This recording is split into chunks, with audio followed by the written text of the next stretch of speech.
I'm coming to you live once again from the glorious Gorge Road on this sunny afternoon to bring you the much anticipated video of the things I dislike about the Harley Davidson 72.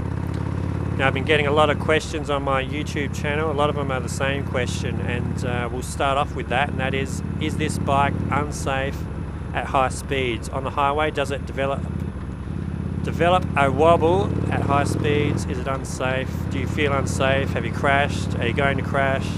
Things like that. Alright, let's jump straight into it. Now, I've had this bike for 9 months now, so I feel quite qualified to speak my mind on this. I've done several road trips. In fact, I've sat on the saddle for hours at a time, above 100 kilometers an hour, 60 miles an hour. And I will say this, I actually don't agree with it. Now, I'm an advocate for safety when it comes to motorcycling. I've spoken my mind before on ABS brakes, traction control, all those things that add to safety I actually think are a good idea. And given the opportunity between a bike with those things and without, I would take the one with it. On a Harley, you don't have traction control, you don't really need it. But yeah, just for example, I'm 100% behind making a bike as safe as possible. That being said, this bike is not unsafe at all at high speeds. I will say though that I do understand, at least I think I do, where those people are coming from. And that is, when you sit on this bike, it is effectively a naked bike. There's no windscreen, nothing to deflect the wind, if it's completely stock, that is. You do take all the wind on. The wind hits the bike and it hits the rider. And you sit up in an upright seating position on this thing. So from your waist to your shoulders and of course your head and neck, you're taking all that wind at high speeds. It's hitting you and you effectively become a gigantic parachute collecting all this wind. Now, of course, the faster you go, the more wind you're going to collect and the more likely you are to move around in your seat. The bike itself stays planted. It doesn't move at all. It's as sure-footed as a mountain goat. It's like a steam train, just rolls on, doesn't care if it's a windy day or not. You, the rider, you're sitting upright like you're in an office chair or you're in your class at school. There's so much wind hits. It's effectively half your body, isn't it, from your hips on upwards. And so all that wind's hitting you, you're going to move around in the saddle. The faster you go, the more you're going to tend to move around, or if it's a windy day and any other variables you might want to throw at it. So basically, if you want to go faster than highway speeds, the legal highway speeds of your country, you're pregnant, I don't know, you want to have a baby in the hospital, you want to pass a car, whatever the case may be, get down low on the peanut tank, pretend you're in the MotoGP and pull the throttle back then. You'll feel nothing, it'll be planted. The wind won't bother you whatsoever. It'll just hit the top of your helmet and you can go fast and it will tract straight along the road. If you continue to sit in your upright seating position while feeding on the power, yeah, you're going to move around. But the bike itself, it's not to blame. It's more the rider wobbling around on top of the bike. So hopefully that clears that up. It's definitely not an unsafe bike. It is being discontinued after the 2016 model year, I've heard. I don't think that has anything to do with it. I think it's more of a sales. The 48 is much more popular, and it's a simple case of give the people their most popular model. It's a business here. So yeah, there's that. I think that's more to do with it. So, moving right along, lane splitting on this bike. Now this is a narrow bike. It is a chopper style, the late 60s style, so it is thin.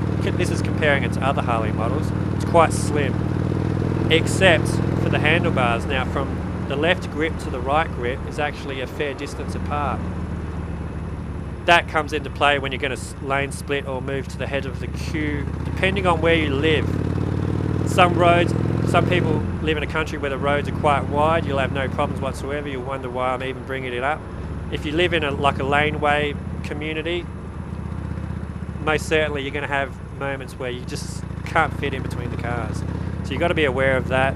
Perhaps it's not the best bike in that situation if that's what you're looking for in a bike. Also, while we're on the topic of riding on the highway earlier, this is a 5-speed bike. Now, in the super sport bike world, almost everything has 6 gears now. In the old school cruiser type genre, not so much. Now, this is the 5-speed, so on the highway, at 60 miles an hour, 100 kilometers an hour, you are turning 3,000 RPM. Now 3,000 RPM isn't that much, but it's more than half the power bandwidth on this bike is about, what is it, 5,500 RPM. You run out of puff on these things. You've maxed it out. You maxed it out power wise. So in that aspect, it's revving quite a bit there. And in a perfect world with unlimited budgets, you would say it'd be a little bit better off with a 6-speed. You'd get a bit better economy, a little less noise if you wanted less noise. I obviously like the noise, but yeah. So if you want to nitpick, a 6-speed would be a little bit better for economy, but it is what it is. Five gears for the suburbs, the town, the occasional highway cruise is fine. The peanut tank. I have no problem with the peanut tank. I think it looks awesome. It is tiny. I don't mind stretching my legs though every now and then, but there's plenty of people out there that dislike it. 150 kilometers or thereabouts is the distance in between a full tank and an empty tank. So bear that in mind. Again, I talked about it in the review video. It doesn't bother me in the slightest. But there is no petrol gauge on this bike. It is just like the Ducati, where you get the little petrol light on your dash, and then you have 50 kilometers or thereabouts in order to fill it up before it ends in tears. So there's that to take on board as well. Some people despise that. I'm used to it from the Ducati, so again, doesn't bother me in the slightest, but I just thought I'd mention it for those of you out there. Now this is a chrome bike. There's lots of chrome on it. It's a retro bike. So that being said, there is a lot of cleaning to do when it gets dirty. The sister model, the 48, has a lot of blacked out components that would be much easier to clean, and a lot of other makes and models out there that don't have as much chrome. You can clean them. It's a much quicker job to clean these bikes. Clean up the white wall tyres now. They've got a little spray that you get in a bottle, spray it on there, and you get that white part of the tyres gleaming. And that gets dirty just from things like brake pad dust. So it does get dirty easily, but you know what? That's just the way the cookie crumbles on this one.